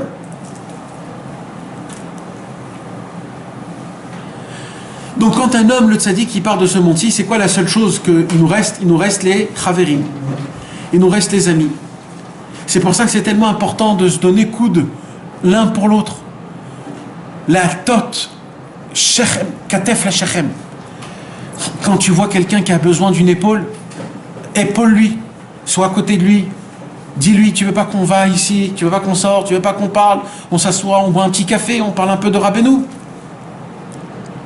Rabbi Israël, il a dit, quand quelqu'un il est venu de très loin, il est venu chez lui, Rabbi Israël, il lui a dit, Keshanu mitraïn, quand on se voit, il faut qu'on parle que d'une seule chose, de Rabbeinu. Combien Rabbeinu, il est là pour nous. Vebeyadenu adavar, il dit Rabbi Israël. Beyadenu adavar, ça dépend de nos mains. Si on fait, si on fait pas, c'est nous. Rabbeinu, il a dit, j'ai des cadeaux à vous donner, ils sont déjà préparés. Rabbi Israël, il dit comme ça. Rabbi Israël, il dit, quand il y a un mariage, alors 3-4 semaines avant, toutes les dodotes, comment on appelle ça, toutes les tantes, les grands-mères, ils viennent, ils préparent la viande, le poulet, les gâteaux, les trucs, ils sont à la maison, ils font des épluches, les trucs, etc. Tout ça pour que la table elle soit dressée, pour que le mariage il soit parfait. Et il dit, et le Ratan et la Kala, ils rentrent dans la maison et ils voient une table qui est préparée de Kol Touv. Il dit, Rabbeinu Akadosh, pas avant. Le Mashiach voulait venir, mais il n'y avait pas la table dressée. Il dit, maintenant, Rabbeinu, il a dressé toute une table. Il a fait des salades, il a fait des gâteaux, il a fait des plats principaux, il a fait des rentrées, il a tout fait, Rabbeinu, il a tout préparé. Il n'a pas juste préparé, il a dressé la table, Rabbeinu. Echin Shulchan Aruch la Mashiach, il dit Rabbi Israël. Rabbeinu, Echin Shulchan Aruch la Mashiach. Alors, alors, il y a des gens qui disent, on attend Mashiach. We want Mashiach now, we want Mashiach now. C'est ça qu'ils disent. Rabbeinu, il dit non, Beyadenu Adavar, ça dépend de nos mains. Le jour où tu vas te mettre dans ta tête qu'il faut que je sois un sérieux dans les etzot de Rabbeinu, d'appliquer une heure de bodédou, d'essayer de se lever chatzot, d'essayer de parler avec des gens, d'arroser des arbres, de leur parler du tachlit. Rabbeinu, il dit, des fois il y a des paroles que tu ne peux pas les comprendre si tu ne les parles pas à quelqu'un. Pourquoi? Parce qu'il y a comme un ping-pong. Il y a la lumière qui va et la lumière, que cette lumière, elle tape chez l'homme et elle repart chez lui. Alors Rabbeinu, il dit, et c'est encore plus fort si la personne ne t'écoute pas. Pourquoi? Il dit parce qu'avant qu'elle arrive chez la personne, toi-même tout de suite ça repart. Puisque lui il ne reçoit pas cette parole, donc tout de suite la parole elle revient vers toi. Donc comment toi tu peux comprendre des paroles de Rabbeinu en les disant aux autres? Sans grandeur, sans gadlout, sans se disant je suis mieux que toi. Bidou Kafour, l'inverse. T'es un handicapé si t'as pas ton ami. C'est que ton ami qui peut te faire monter, qui peut te faire rapprocher du tzaddik. Et ça, dans les deux doutes, on peut y arriver à ça? De quoi? À faire ce même yana de... Aussi, des fois ça aide. Des fois le dialogue échange. Le dialogue, des fois dans le dialogue, dans la question, tu réponds ta réponse des fois. Alors, en posant ta question. Rabbeinu, Hachem, il t'envoie la réponse directement. Je te dis, apparemment, ouais. C'est des fois c'est comme ça que ça se fait. Alors on est tous des rigueurs, on a tous besoin du rigueur. Fadaï. Parce que c'est quoi le problème? Le problème, c'est, ici on va voir que l'infirme, il va faire plein de problèmes. Il va se tromper plein de fois. Et ça, ce qui va se tromper, c'est ce que nous, on se trompe tout le temps. Donc il faut qu'on apprenne de cette histoire là où il ne faut pas se tromper. Mais on n'est pas encore arrivé. Le rigueur, il demande 3 choses. On n'est pas encore arrivé là, donc je ne sais pas si je l'ai dit. Et tout dépend de ça. Tout dépend de ça. Le rigueur, là, on va plus tard. Chaque chose en son temps. Et là, mes amis, qu'est-ce qu'il dit Rabbeinu? Ve'ishev atzmo. D'accord? Ça veut dire quoi Ve'ishev atzmo? Comment il le dit ici? Il prit la résolution suivante. Ishev atzmo, ça voudrait dire il a fait un apaisement d'esprit. Vous allez voir, mes amis, écoute bien, Philippe. Vous savez quoi, mes amis? Dans tout le Sipurei Maasiyot du Maaseh de Rigueur, à chaque fois, Rabbeinu, il va le répéter, à chaque fois, il dit Ve'ishev atzmo. Ve'ishev atzmo. Avant chaque chose, Ishev atzmo. Il a pris conscience. Dans ce Sipur-là ou Dafka dans le Rigueur. Ça veut dire que le Rigueur, malgré tout son handicap, qui ne peut pas avancer dans la voie d'Hachem. C'est-à-dire quoi un homme qui ne peut pas avancer dans la voie d'Hachem? Ça fait 10 ans qu'il prie la même prière. Ça fait 10 ans qu'il met les tefilines comme une tortue. Ça fait 10 ans qu'il salit. Il avance pas, mais il veut. Mais je peux pas être aussi sale. Oh, ça fait 10 ans, ça se peut pas. Alors il dit Rabbeinu, alors écoute bien. Ça va avancer malgré tout. Tachles, non. Tachles, quand tu fais un bilan, non. Rabbeinu, il t'apprend une autre chose. Mais quand tu fais toi un bilan normal d'après la Torah, non, c'est pas que t'avances, c'est très grave. De vouloir, c'est bien aussi. Ça, c'est Rabbeinu qui te l'a dévoilé, et ça, c'est une autre histoire. Vis-à-vis de la Torah, Bepshitout, t'as pas fait, c'est très grave. Mais même pas que ça. C'est-à-dire que tu veux te lever le matin, aller à la tefila, tu veux pas au lait, tu veux aller à la tefila normale à 7h comme tout le monde. D'accord, tu vas pour te réveiller, tu te lèves et tu n'arrives pas à sortir de chez toi. Ouais. D'accord, ou n'importe quelle autre chose. Toi, tu veux le faire, mais tu n'arrives pas à le faire. D'après la Torah, je te bats pour ça. Tu t'appelles Pocher. Tu t'appelles un Pocher. Pocher Israël. D'après la Torah, c'est comme ça. Rabbeinu a découvert une porte, la porte du Keter. C'est quoi le Keter? C'est la volonté d'Hachem. Il a découvert ce qui se passe en haut. C'est un autre inyan. Mais maintenant, quand tu regardes Bepshitout, Alpi Halacha, Alpi Torah, t'as pas fait, t'es un Pocher Israël, mon frère, ça s'arrête là, c'est tout. Rabbeinu, il t'apprend comment prendre cette situation et de te la faire en ressort pour avancer dans la Avodat Hashem. C'est pas pareil. Mais Tachlès, si tu te prends pas en main, t'as un poché Israël. En fait, c'est tout ça pour pas qu'on tombe dans le Yehoshua. Alors, écoutez bien ce que je vais vous dire, on va terminer avec ça. Rabbeinu Akadosh, il nous a dévoilé une Torah, mes amis, la Torah qui est très connue, la Torah numéro 10 du Likutei Moharan de la deuxième partie. Et là-bas, Rabbeinu, il pose une question qui est énorme. Rabbeinu, il pose une question, il dit, Maché...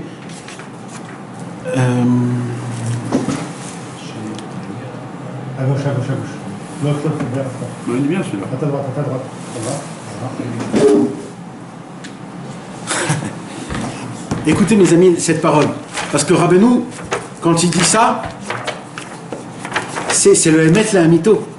Et combien de fois, nous, on se pose cette question, mes amis? Combien de fois Rabbeinu, il a posé la question la plus réaliste et il a donné la réponse la plus réaliste possible.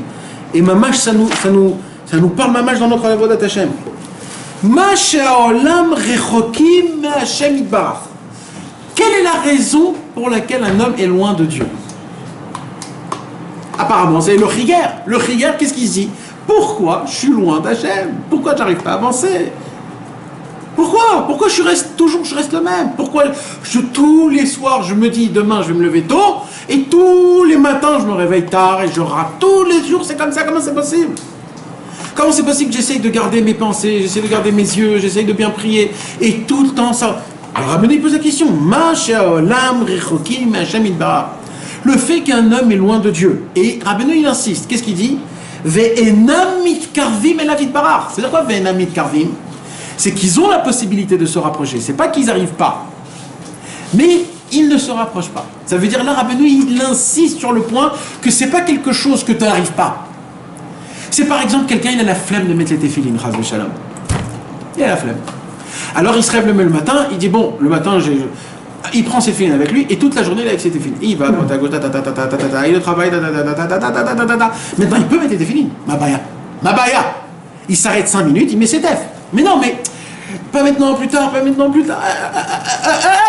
il n'y a plus, ça y est terminé, Shkia, là il a tout raté. Maintenant tu lui poses la question à cet homme. Pourquoi tu n'as pas mis les tefs? Qu'est-ce qu'il va te répondre? Il ne sait même pas quoi dire. D'avoir envie. Ouais, mais il ne peut pas dire ça. Alors il va dire, je les ai pris. Si, il a envie, il les a Bah oui, je les ai pris avec moi toute la journée. J'ai pensé à eux toute la journée. Ouais, J'ai essayé, oui.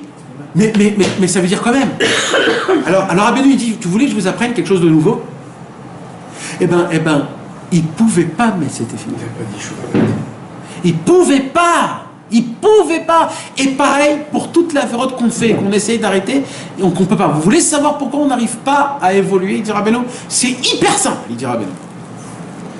Ourak, c'est justement que Mechamat she'en lahem ishuv adat.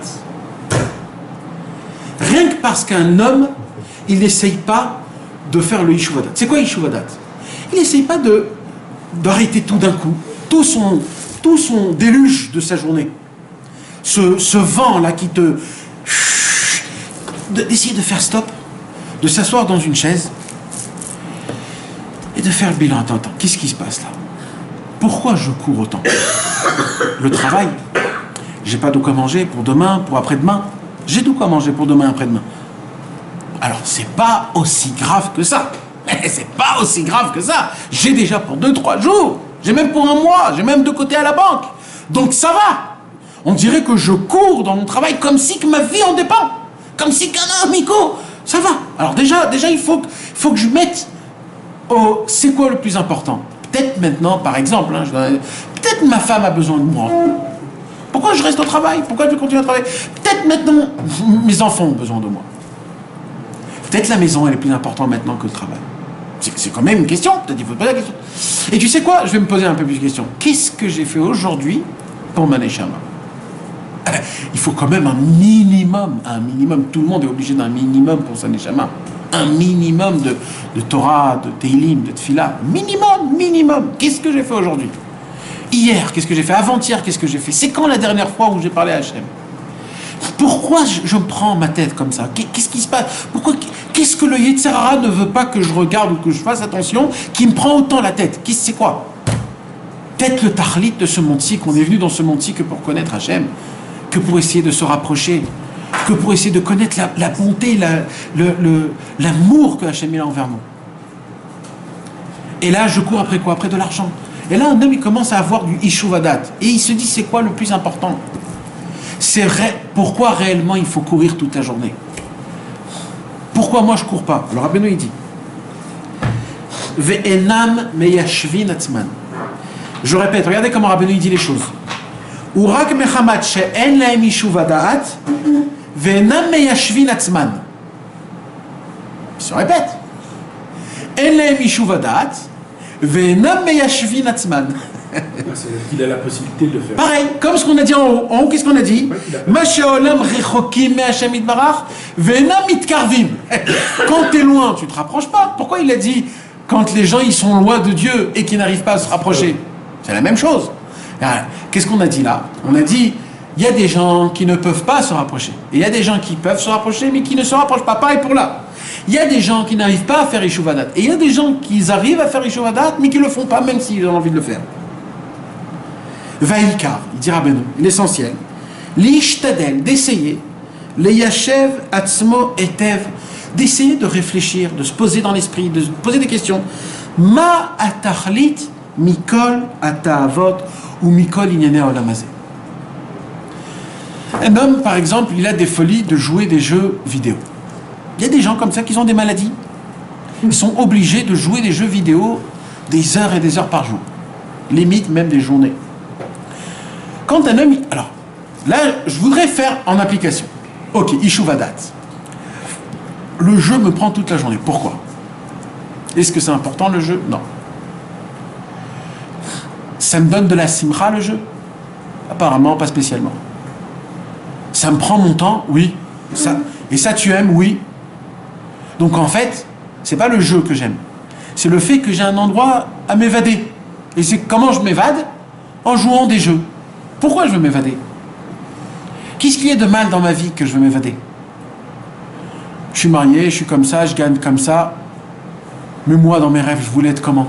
Je voulais être un tzaddik. Je voulais servir Hachem. Je voulais pas travailler. Je voulais me lever Chatzot, connaître la Torah. Et je me retrouve aujourd'hui dans toute une autre situation. Donc, je suis mécontent de ma vie, donc je m'évade dans les jeux vidéo. Mais, si tu es dans cette situation, qui t'a mis là-bas? Nous, on doit avoir la émouna que c'est Hachem Yitbarach qui t'a mis là-bas. Et que notre seul libre arbitre, c'est quoi? C'est de le servir quoi qu'il se passe en haut ou en bas. Donc c'est que là-bas, moi, où je joue. Moi, je ne dois pas jouer où je me situe. C'est pas à moi. Ce jeu ne m'appartient pas où je me situe. Si je me situe en tant que tzaddik ou si je me situe en tant qu'un rachat. Ça, c'est le jeu de Dieu. Mon jeu à moi, c'est où que je rentre dans le jeu, là où c'est start. C'est quand on t'a mis là où on t'a mis, c'est là où tu dois jouer. Donc, pourquoi je m'évade dans des jeux vidéo? Parce que je crois que c'est moi qui m'ai mis dans cette situation. C'est faux. Tu ne dois pas de t'évader puisque c'est tout ton but de toute ta vie, c'est de vivre cette vie que tu vis maintenant, mais en bas état. En croyant dans ta femme, en croyant dans tes enfants, en croyant dans le petit peu de ce que tu es. En ayant la émouna que tes Shabbatot ils sont bien dans cette situation-là, même que tu as moins de Torah, même que tu as moins, c'est pas grave, c'est Dieu, il veut que tu le sers là-bas. Quand un homme il commence à regarder de cette vision-là, il a fait Ishuvadat, et là il découvre quoi? Melo kolaretz kevodo akol tov, nod milvado, tout est bien, tout est bon. Il dit Rabbeinu, quand un homme il fera le Ishuvadat, toujours jamais il tombera, jamais. Et la seule qualité pour l'instant qu'on connaît du Riger, c'est quoi? Ve'ishev atzmo. Il a fait, c'est quoi? Qu'est-ce qu'il a fait? L'amali lekabel aspaka mehem. Pourquoi je dois recevoir de l'argent de mes frères? Tov shatri la sotazem masaou matan. Puisque j'ai gardé beaucoup d'argent, viens, je commence à faire du business. Comme ça, moi, j'arrive moi-même à faire mon argent pour que et je sois pas dépendant de mes frères. N'achon ou pas? Ça s'appelle un Ishuvadat. Comment on l'explique dans la Vodat Hashem, ça? Lui, il s'est dit, pourquoi je dois être dépendant des Chaverim, des Talmidim et Mekoravim, la Tzadik à Emet? Puisque, de base, qu'est-ce qu'il a demandé le Chacham? Le Raham a demandé d'arroser les arbres. Si moi, je suis l'arbre qu'on m'arrose, jamais je pourrais être celui qui arrose, l'arroseur. Alors qu'est-ce que je dois faire? Je dois prendre plein des chavérim, des talmidim, de prendre le maximum, de le conserver, de le manier, de le manipuler, de le travailler, de le chercher, de prier dessus, sur chaque parole. Comme ça, j'ai beaucoup. Et de ça, moi-même, je vais faire de ça ma parnassa. C'est quoi la parnassa? Je vais arroser des arbres. Je vais commencer à envoyer. Donc, il a pensé au tarlit. C'était quoi son tarlit? Il a dit mon tarlit. C'est ce que le Chacham m'a dit au début. Qu'est-ce qu'il m'a dit au début? Rien qu'arroser. Alors, lui, il s'est dit, jusqu'à maintenant, je suis bien. On m'arrose. Alors, le mec, il pouvait rester. Et c'est là, mes amis, où je veux rentrer. Je termine avec ça et je vous dis cette parole dernière qui est exceptionnelle. De base, c'est un infirme. Qu'est-ce qu'il veut? Être propre de soi-même. T'es un handicapé, dis merci que tes frères te donnent de quoi manger, de quoi boire, tais-toi, prends leur argent, vis ta vie. Tu veux quoi? Faire du business, t'es un infirme handicapé? Comment tu vas faire comment? C'est ça la grandeur du Rigueur. Écoutez bien ce sod, mes amis. Un vrai chassid Breslev, c'est un homme qui ne prend pas en considération ses défauts. Il ne fait pas pas des suppositions. Il fait pas des considérations sur ses défauts. Il ne dit pas. Ou l'homme archive, exactement. Il ne dit pas. Il aurait pu se dire, je suis handicapé, je ne peux pas aller au travail. Non, je ne peux pas aller au travail. Donc, c'est très bien. Lui, il s'est dit, moi, je vais être comme un homme normal. Moi, je vais aller faire du business. Alors quoi? J'ai un problème de pied? On va arranger ce problème-là. Mais de base, il ne faut pas laisser l'handicap gâcher l'ambition. Il ne faut pas. Rabbeinu nous apprend, dans ta tête, sois l'homme le plus fort. Demande les plus grandes choses. Et l'ambition des plus grandes choses. Les plus grandes, les plus hautes et les plus fortes. Ne te contente pas du petit, il dit Rabbeinu.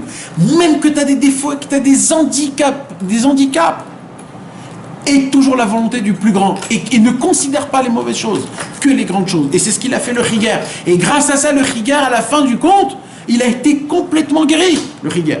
Grâce à quoi? Qu'il n'a pas mis en considération son handicap dans l'infirme des pieds. Et qu'il a quand même eu l'ambition de garder, d'aller au travail, d'essayer de gagner de l'argent. Ça veut dire malgré qu'il tombait dans des fautes, malgré qu'il tombait dans des ta'avot. C'est le monsieur qui demande pardon à Hachem. En demandant pardon à Hachem, il sait que demain, il fera la même avéra. Et il dit à Hachem, ne crois pas que je suis un hypocrite. Je suis émette avec toi, Hachem. Je suis très honteux. Je suis très honteux. Comment je ne sais pas comment lever ma tête en te disant que demain aussi, je vais fauter. Mais ce n'est pas ma volonté. Et tout de suite après, il dit, et Hachem, je t'en supplie, j'ai envie d'être grand comme Moshe Rabbeinu. Je veux me lever Chatzot comme Rabbeinu. Je veux prier, cracher du sang. Je veux faire de la mission de nefesh. Mais à un moment, là, tu as dit, tu vas faire des fautes. Tu es en train de parler des fautes. Là, tu demandes de te lever Chatzot. Oui. Parce que je ne prends pas en considération mes handicaps dans mon avodat Hachem. C'est pas grave ce qui se passe de mal. Moi, je veux continuer dans mon ambition, dans mon avodat Hachem le plus grand, sans faire des calculs. Et si je ne considère pas mes handicaps vont s'annuler, Bezrat Hachem. Et c'est ça le sod du Rigueur. Le sod du Rigueur, c'est de ne pas faire attention que c'était un Rigueur. De ne pas faire attention que c'était un infirme. Et à la fin, il marche le Rigueur. Il marche le Rigueur. Pourquoi? Parce que quand tu ne prends pas en considération, quand tu continues à avancer, à évoluer, tout est comme il faut. Et tout s'annule après à la fin. Que Dieu nous donne la force de prier à Hachem et de connaître notre handicap, et malgré notre handicap, de continuer à avancer sans que ça nous mette aucune barrière dans la voie d'Hachem. Avec de la simcha, Bezrat Hachem.